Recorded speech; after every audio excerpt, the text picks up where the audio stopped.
spectacular seasoned performers, as well as poets, so you're in for a real treat.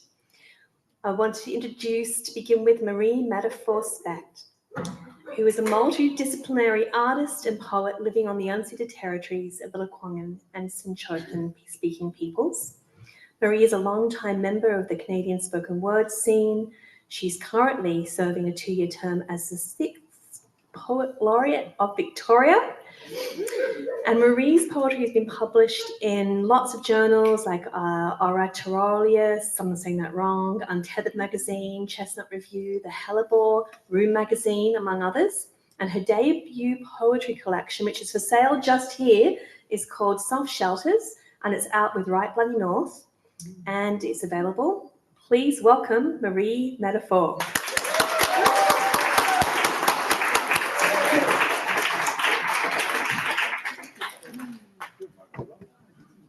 Thank you so much for that lovely introduction. Thank you to all of you for being out on one of the darkest nights of the year, to be warmed and lit up by poetry. And thank you to Planet Earth Poetry for everything you do. It's quite amazing that in our town we host this 30-year tradition, nearly 30-year tradition of poetry readings. And I feel so fortunate to be here on the same night as Sheri-D Wilson. If you haven't read her new book yet, I devoured it in a couple of days and am anxiously awaiting the second volume because it's a part of a 3-volume series. So I highly recommend picking it up. I'm going to do 4 poems for you tonight, and I'm going to start with 2 new poems, and then I'll finish with 2 from the book. And I picked this one because it is an ode to the craft of writing, and it is for all the writers out there. I actually wrote it in celebration of the Victoria Butler Book Prize and Bolin Books Children Book Prize finalists in this year for 2024. And it's called Tend. If we're lucky, we get to offer our time on the altar of what we love. If we're writers, and we're lucky, our lives spill light over an idea whose time has come. There is a tenderness to this solitary act. To tend implies the other, an object for our affections. Where do you gift your attention?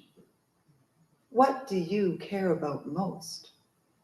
There is also a brutality to this solitary act, and to brutalize implies a disposition to hurt. But pain sharpens the focus, shines a light on the ways we evade, submit, or transcend. This hurting and healing is a path to truth. It is an ontological proof. So we tend to our joy, our misery, and struggle in these long, lonely hours spent scratching words onto walls to see if they will take flight. Their wings beat out the rhythm. I was here, I was here, I was here, I was, I. These long, lonely hours where we fight and flow from the unbearably unspoken to the recently written word. But this isn't just an announcement of our own existence. It is an invitation to a conversation between hands and soil, root and seed, spark and tinder, water and light. The writer asks, what is the shape of your wound? Can my words stitch a suture? What ideas fester here? What could grow in this furrow? What if your sorrow meets mine in the snowy understory of a moonlit forest? What if our storm-beaten vessels drift close on a windless sea?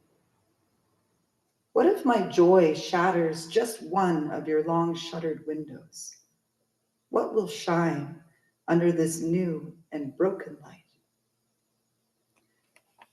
a midwife who coaxes words to birth new worlds, the writer mothers mayhem to meaning, crafts containers to carry us, our seething joy, our brutal love. Each written word a vessel that gives shape to the chaos and points out the patterns. Each vessel a womb to incubate the growing lexicon of what it is to be human. We write to explain ourselves to ourselves. Brutalized and bandaged from tending fires and gardens, this work burns and grows, but is never actually done. So we continue to scratch our litany of what-ifs onto the walls of our caves, then close our eyes and listen for the sound of wings.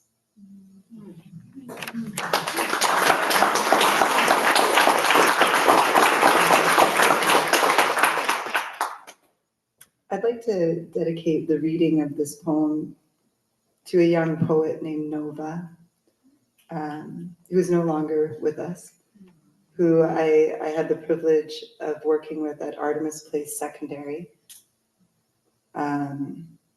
She was an artist and a poet and had this beautiful way of alchemizing pain into art.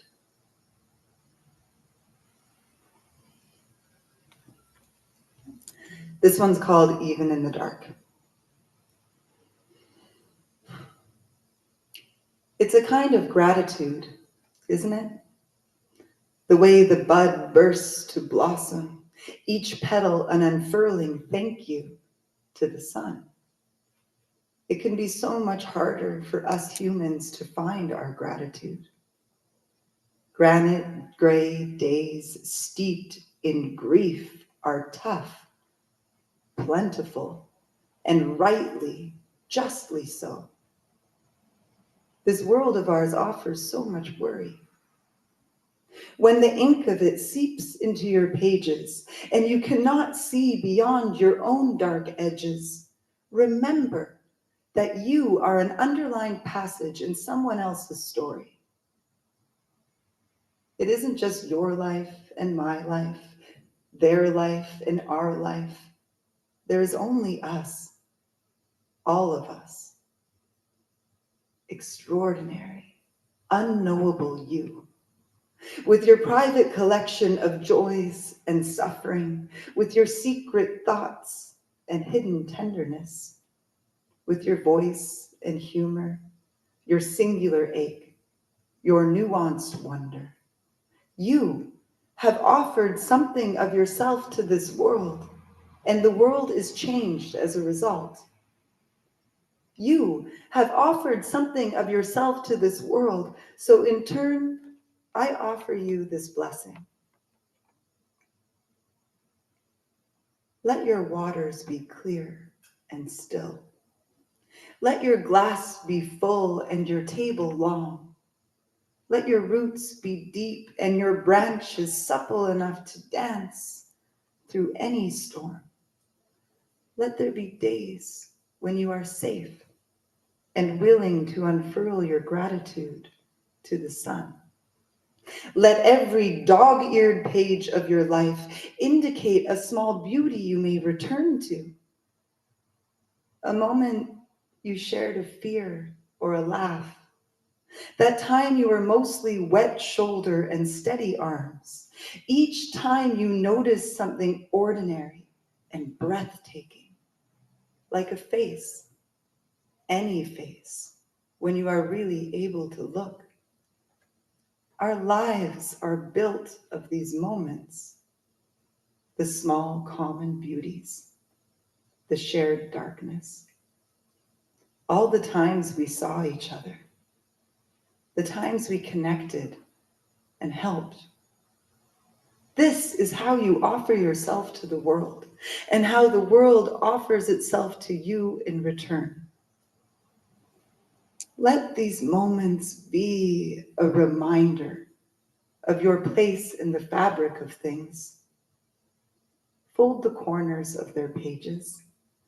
so you may return to them when you are lost in the grief-soaked days, so you may return to them even in the dark. Thank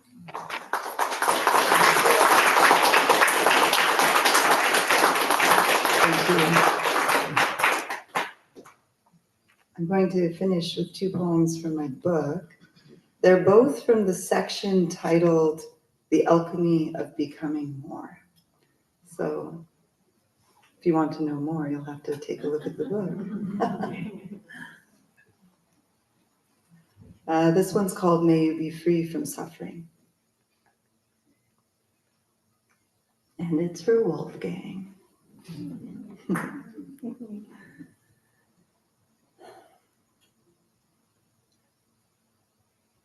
My son dreams of a mother-eating beast, all terrifying fur and snuffling heat. I have to shake him awake, though his eyes are open, staring wildly. May you be well, I whisper. May you be happy. May you be free from suffering. The closet-dwelling beast returns night after night, transforming his bed to an island and his bedroom shadows to monstrous depths. Each night I stay until he relaxes into sleep, then carefully untangle my limbs from his. Hours later, his seabird cries filter beneath the bedroom door when he wakes and finds he is alone. May you be well. May you be happy. May you be free from suffering. 2 lamps, a nightlight, and an overhead bulb are not enough to banish the shadows. I return to his narrow bed and anchor my breaths to his until his surging chest slows. This magic of our blood and breath turns tides. His small fingers flex as I float in his hot exhalations and curls that smell like the sea. May you be well. May you be happy. May you be free from suffering. A mantra, a spell, a wish, a stone, dropped for the sake of ripples, until his thin blue lids twitch with new, gentler dreams. May you be well. May you be happy. May you be free from suffering. I ease my weight off the mattress. His face flutters open like a light switch. Damp palms find my arm gripping. No, Mama, don't go. Please stay. Stay.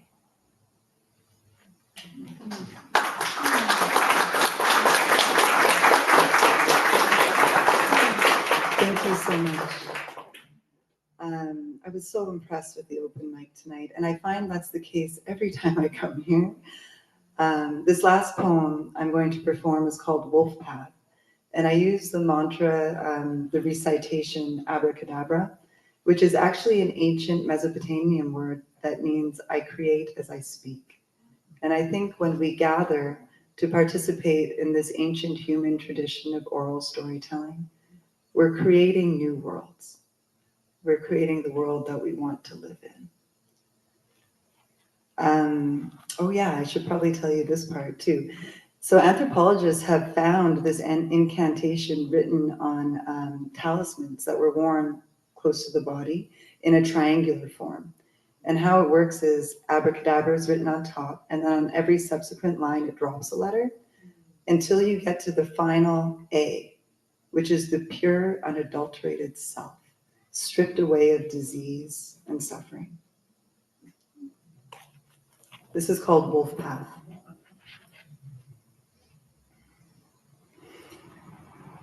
It is so easy to forget this everyday magic.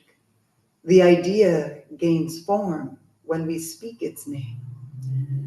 Abracadabra, We press pigment into paper in patterns that can package this magic, wrap it in lines that become shapes, that become words, strong enough to contain anything you can think of, then carry it like a torch into the mind of another person. Abracadabra.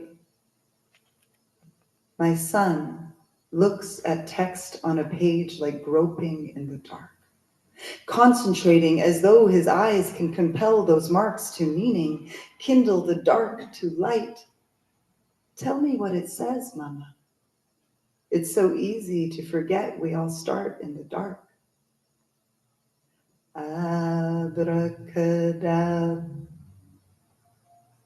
These shapes are a kind of half-finished spell, waiting for a human gaze to trace their path across paper, to ignite their power, their ability to conduct the memory of sound through the eyes of the reader. Abracadabra. Head bent to table, eyes scanning a list of names. Every kid in his kindergarten class. A pencil in his fist, he is determined to inscribe a Valentine for each classmate. Abracad. Sounds combine to word. Words become thought, become ideas like points of light in the dark, mapping our path. You are here and here, here and here. The written word crosses time and space. Abraca. He follows the ink path across the page. Bisected lines, angles, and curves become letter, become sound, become word, become name. Becoming, become, be. Abrac. A string of shaky letters trails under his hand, etching a path across a red construction paper heart. This one is for Lily.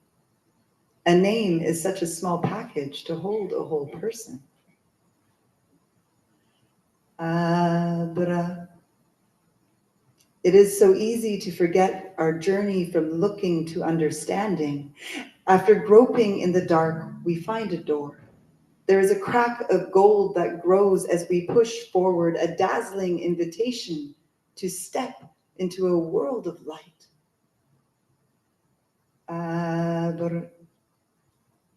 He finds his own name on the class list. Pointing to it with a pencil tip, he says, "That's me, Wolfgang." He underlines the first 4 letters. Wolf, like the animal. We forget that we are both the path and the one walking it, both the cartographer and the map itself. His pencil follows the letters to the second half of his name. Mama, what does this part say? It says gang, gang, gang. Wolfgang? Yes, baby. Gang means path in German. Wolf path? Yes, wolf path. That's your name. Like the path of the wolf walking? Abracadabra, abracadabra, abracadabra, abracad, abracad, abrac, abra, abr, ab, ab. So, Mama, I am the wolf walking and I am the path too? Yes, baby. Exactly. Thank you so much.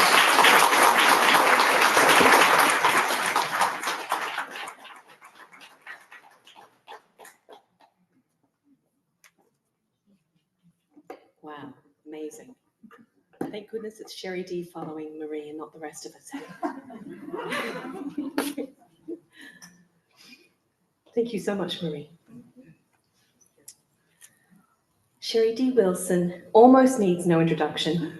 She's known as the mama of Dada, has authored 14 books, 3 plays, 4 poetry and music albums, and 4 short films. Her most recent collection is The Onirainaut, a 600-page, 1-story trilogy of speculative dystopian poetry, published by Right Bloody North in 3 volumes, and tonight, as Marie was explaining, we get the first volume. Her work has received many awards and honours, including the Order of Canada, an honorary Doctor of Letters from Quality University. She was a Poet Laureate Emerita. She's a Poet Laureate Emerita of Calgary. She was given the Stephen G. Stevenson Award for Poetry and the Women of Vision Award, and many others. Please welcome Sheri-D Wilson.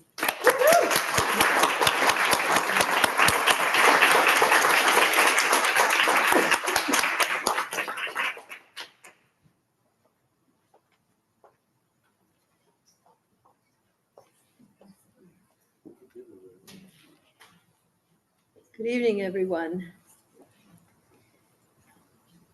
Seems we're in an evening of light, discussions of light, darkness. Today, when Sally and I and Willow were driving in, I was remarking in my brain and also to Sally of how beautiful the light is here. The light in Victoria really is magnificent. I like Alberta light as well. I also like Vancouver light, so I do like lots of light. However, I really feel that the light here today was so clear and understated, not magnificent, but clear and profound. And as we were driving towards this way, the mountains suddenly got really large. And I've been here a lot. And something weird happened today with size and shape and form and dimension and dimensionality, maybe liminality. The mountains were floating. Yeah. They were friggin' floating. And they were lit behind, very much like an Emily Carr painting, where the light was coming from behind, from the actual behind the sky. And so it was great. I've come here many, many times. I've lived here many, many times. Obviously left here many, many times. And it's great to be here. I love Victoria. I remember the first time I came to live here, I was dancing with a dance company, where they were called the Spectrum Dance Circus. And I lived on Fisgard Street in a tenement building there with a shared washroom. I have poems about that time in my life. Getting caught with tables on my back, and then working with Kaleidoscope Theater Company, doing children's theater, and then the many times that I've come here to share my poems and to listen to the poets of Victoria. And again, I think of light because the poets here have the same profound effect as the sky does on me. And thank you for the organization of all of this, and for your poem, and for being such a great host, and also for being so easy to communicate with and gentle-hearted. Willow, what are you doing? Come over here on this side of the podium. This, come over. Oh, okay, I'll lift you up. Okay. She's dressed very special tonight with her pearl necklace, and yes. She's used to being at the mic, so don't just ignore her. Or they say never bring a baby or a dog on stage with you, and I do both. Speaking of light, and midwives, my great niece gave birth to Lachlan 4 years ago, 2 days ago, 4 years ago. And I was there to witness that birth, a light, and it was in water. And so when I was writing this book called The Oneironaut, it's an ancient Greek word, it's two ancient Greek words put together, oneiro, which means dream, and naut, N-A-U-T, which means journey or traveling journeyer. And I dedicated the book for the children of the water, as in my estimation, the real oneironauts start as water. And then, of course, you need the fire, and we continue in the Blavatsky study of more profound ideas. I know, that's my other voice, which is Blavatsky. And when I speak of her or to her or read her work, I always use that voice because I feel more Blavatsky-esque. The Oneironaut has many realms in it. There is X-City, which is the totalitarian regime. And people are required to take a metanoia pill every day, and the metanoia pill stops you from dreaming. And these people, called the Nox chieftains, and also the Oneironauts, escape, and they live in a place called ʷəŋən, off the grid, which the word ʷəŋən means dream, to dream. And so they live in the place to dream because they're the super dreamers. And then there's other realms that deal with Asklepios in the dream realm, and Asklepios, his dream healing that he did in the caves of ancient Greece, and how we left that aspect of healing behind. And so my concern in the book is leaving the healing of Asklepios behind. And there are many languages in the book: English, Old English, French, the language of runes, which I will read to you tonight, and Morse code. That's the Morse code of cats. It's a quirky little book, I'm just saying. And you're going to read it going, if you're going to read it, be prepared for fun. I think it's just fun. I wrote it for 6 years, and mostly during COVID, which was a lovely time for me. I know it was terrible on other realms, and especially my friends who are nurses and who are out in the world. But for me, as a basement dweller and a sky flyer, I was in heaven because I had nowhere to go and no excuses to make for not being there. I know writers are like, oh, and then secretly, the epigraph of the book: there is another world, but it is in this one, by Yeats. Backdrop: Deep in the forest, on a remote island, in a secret enclave far off the grid, a short circuit between the tips of two trees triggers an electrical arc a la Tesla. Zzz. The arc creates a red-hot helix dome under which 7 women, known as the, we'll just let you go. Sorry you have to leave. Just go. Oh, you're going to walk all the way around. Okay. We'll just let them go. Because otherwise you'll miss all of this important aspects.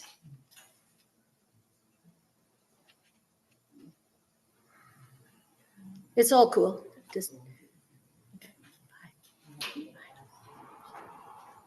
these are people leaving. These are people leaving. They're out past their bedtime. All right. The arc creates a red-hot helix dome under which 7 women, known as the willows, much like the bees, only not, have gathered to circle wearing long white robes. It is not. The willows teeter between extinction and supernatural forethought, between deja vu and not yet imagined. They are not, in liminality.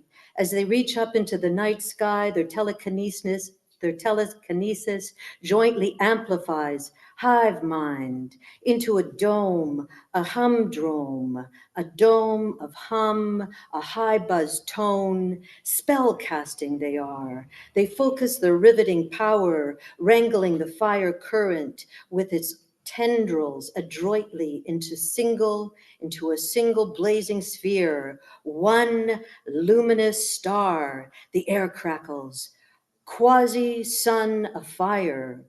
Rays shoot from their fingertips. The moon catkin astrologers guide the orb directly above them into the meta center of their circle. The electromagnetic zombie ball hovers phenomenal.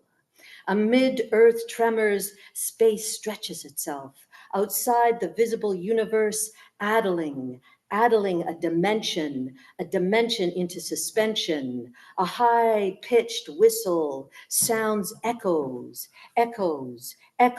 shockwaves waver, gravitational time dilutes itself. Around and around it glows, and it grows galaxies as they cluster.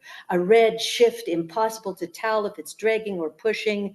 Fireball explodes subsonic in a slow motion boom. Fantastic, incandescent. Welder sparks rain down on the willows as they continue to chant, unfazed. Their revelation reverbs in a facey.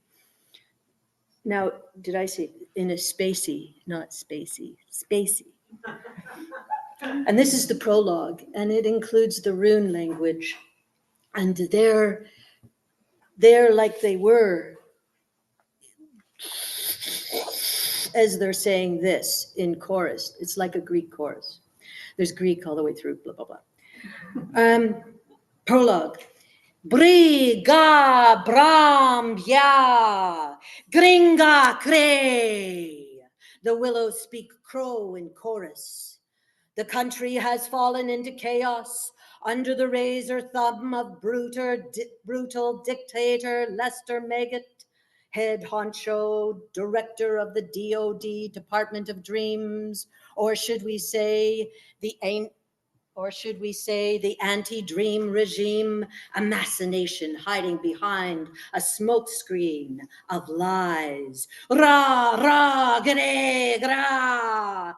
By decree, there will be no reverie. Birangere, birangere, birangere.